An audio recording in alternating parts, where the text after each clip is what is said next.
Thank you very much, Ashley, for sharing the Briar story. Next up, we have another new company here to Brisbane.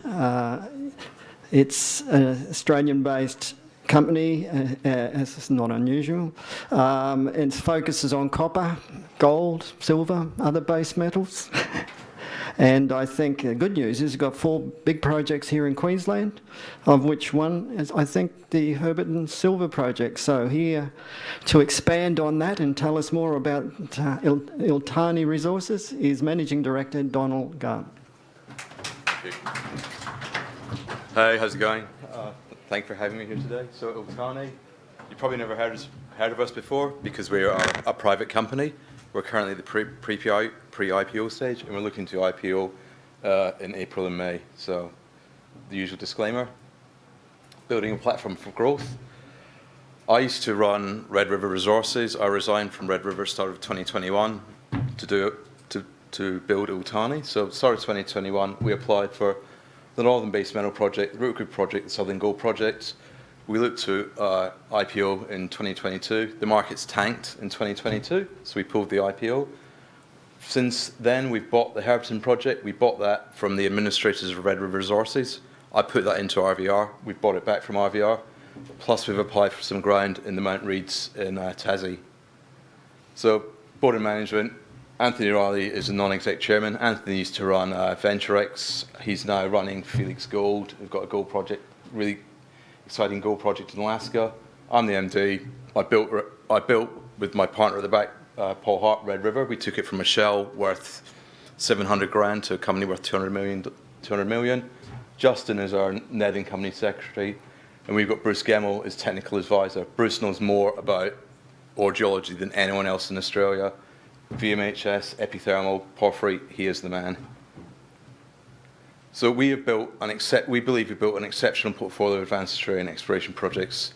2 key projects that we're going to drill post-IPO, Herberton, Northern Base Metal. Herberton, we've got Orient.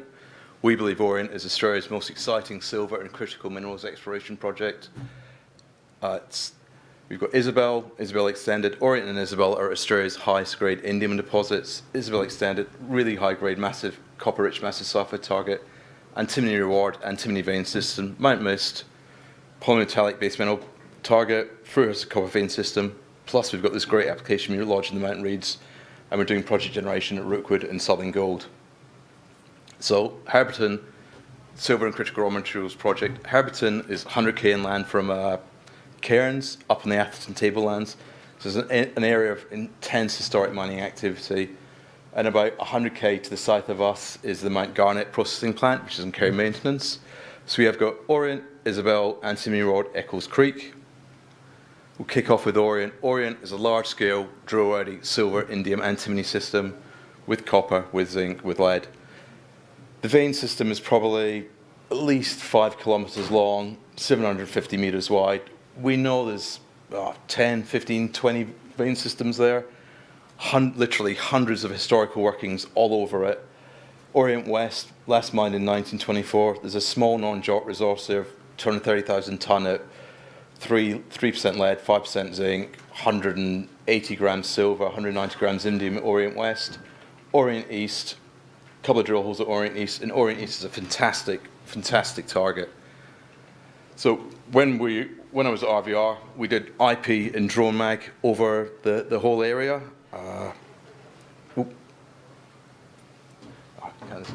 So we've got this eye formation here. That eye is indicative of a porphyry system that sits under the whole epithermal. Orient West, Orient East. You can see the vein systems joining up. Extends to the west, to the east, to the north. We're going to infill the between line 500 and line 1000 with the IP, and we're going to drill. So the first cab off the rank, we're going to drill East Orient. This is drill-ready target, 450 by 200 metre alteration system, pervasive veining, fracturing. We've got the historical vein, the big veins coming in, lots of different angles, stockwork vein system. 2 holes were drilled in this in 1988. EO4 targeted an IP anomaly. We've only got limited historical assay information from 35, 40 years ago. So EO4 intersected mineralisation from 61 to 95 metres downhole. The only information we have, they got 3 metres of 10% zinc, 4% lead, 150 grams silver from 65 metres. We know they got 8 metres at 41 grams silver from 87 metres. We're missing the base metal assays for that silver intersection. We're missing the indium. We're missing the antimony. We know we got sulfides from 61 to 72. We've only got a 3 metre assay from that part. We believe that the whole 34 metres is mineralised. EO3, drilled at the same time, targeted a historical working right in the middle of the alteration zone. From 15 metres to 90 metres, the whole hole was mineralised. The hole ended in mineralisation. When you do a silver equivalent calculation on that, you get 75 metres at least 110 grams silver equivalent. The top part of the hole is 30 metres at 220 grams silver equivalent. EO3, EO4 likely link up. We will drill there. We'll work up to the north. We'll drill all these vein systems. RVR also, well, we did IP over it. So you've got that W up the top. That's the known mineralisation. The known mineralisation is chargeable. Under it, you've got these 4 other IP anomalies. We believe those IP anomalies equal the mineralisation at depth. You've got a nice conductor coming down as well. So this is a great target. This is just East Orient. So West Orient, high-grade vein system. We've got the small high-grade resource on veins 2 and 3. Veins 1, 5, 4, limited drilling. We know these extend for 1 to 2 kilometres. There's other vein systems there. We've sampled the granite, the rhyolites between the vein systems. We know the mineralisation extends out from the high-grade vein systems. This is what it looks like in outcrop. You can see up the top, you've got the high-grade vein, vein 1, which is mined. You can see where the old boys went in, took out the mineralisation. You can see the stockwork mineralisation coming out into the footwall of the vein. Phenomenal grades. This is what we're going to drill this as well. We think there's more there. We think there's a bulk tonnage target there. But when we did IP and resistivity over it, this is the line. You can see you've got the known mineralisation up there circled on the left-hand side. At depth, you've got this big conductor coming down. It's coincident with an IP anomaly. We believe that this is the top of the porphyry system that sits under the epithermal that's driving the whole system, pumping mineralisation through the system. We want to drill this. We believe if this is mineralised, this is a game changer for us and for Orient. So this is just Orient, great target. Up there also we have Isabel.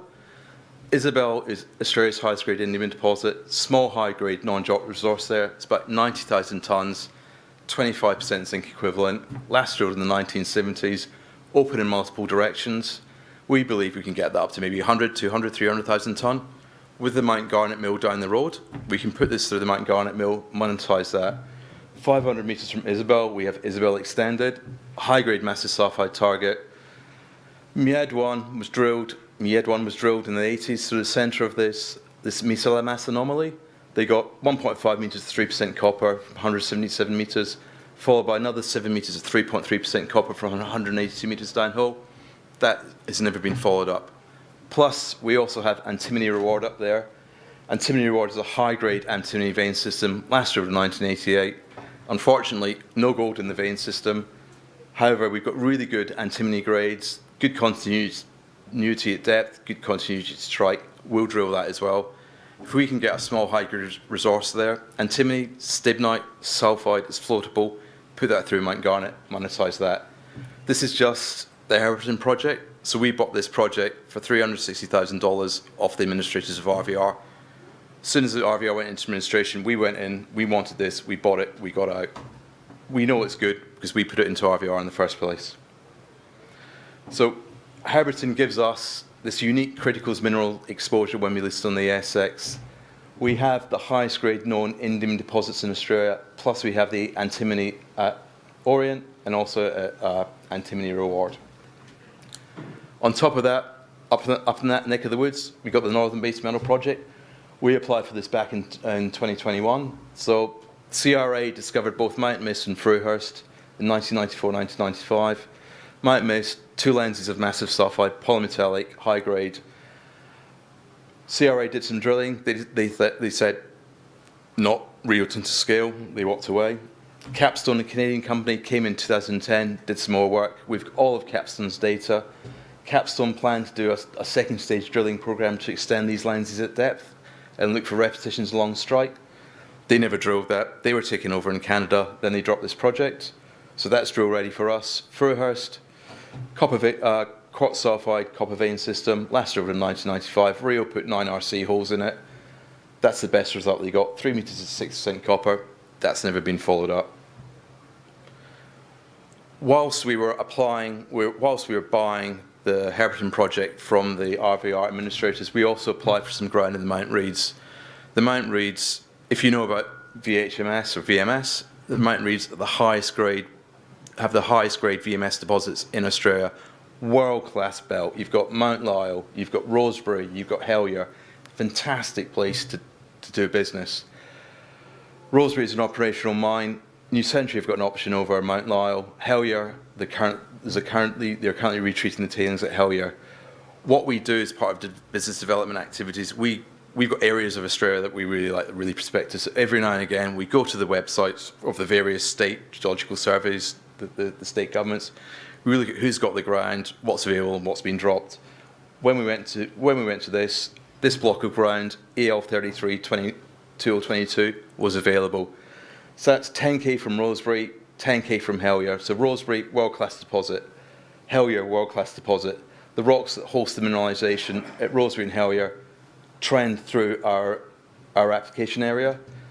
MMG, who have Rosebery, they've got the red mining lease at Rosebery, and they've got that blue EL, which is contiguous with our ground.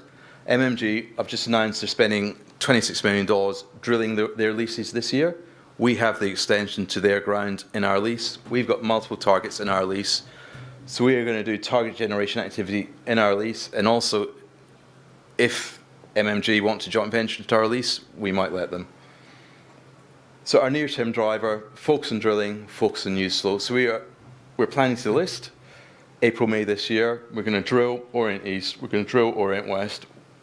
I can't guarantee you drill results, but we know what we're going to get, and it's going to be good. We're going to drill Isabel Extended. We're going to drill Antimony Ward, and we're going to drill Mount Mist. This is just our first 2 years. All of this will deliver drill results. Oh, gosh, I'm confident it will deliver drill results. Drill results drive the share price. We're going to get high grade out of Isabel, Antimony Ward, Mount Mist. We're going to get high grade out of Orient East, Orient West. Also out of Orient East, Orient West is the potential to have this world-class discovery there. So we are, as I said, we're private. Well, we're platform for value creation and growth. The usual story. We've done it before. We'll do it again. Currently, we're private. We're listing. Paul Hart, my partner, is in the back of the room. He's running the IPO for us. We're looking to raise 5, probably going in April, May. We've already got 3.5, 3.6 in the book. We'll raise 5. We'll drill. We'll get great results. Drive the share price up.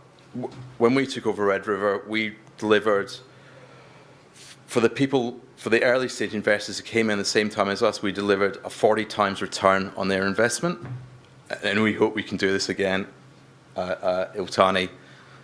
So if anyone's got any questions, I'll be outside afterwards, or you can ask me now. We've got 2 minutes left if anyone has a question. Anyone with questions? We've got some time. Yeah, sure.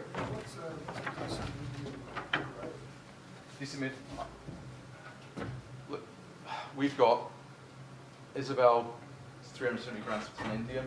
The indium reports to the zinc con. The zinc con will probably be 2,000, 4,000 grams per ton of indium. Zinc con goes to a zinc smelter which can recover the indium. Currently, indium is $220 a kilo. All zinc deposits have indium in them. Most of them have very low levels, 1, 2, 3, 4 grams a ton. It's not recoverable. If you get above 50 to 100 grams a ton, it's good. We are up about 370 grams, 200 grams a ton. So we've got the highest grade resources, highest grade indium resources in Australia. Does that does coal have cadmium in it as well? From Isabel, it might have cadmium in. Cadmium used to be a payable in zinc con when you had the cadmium batteries. Now it's a penalty, so you don't want cadmium in your zinc con.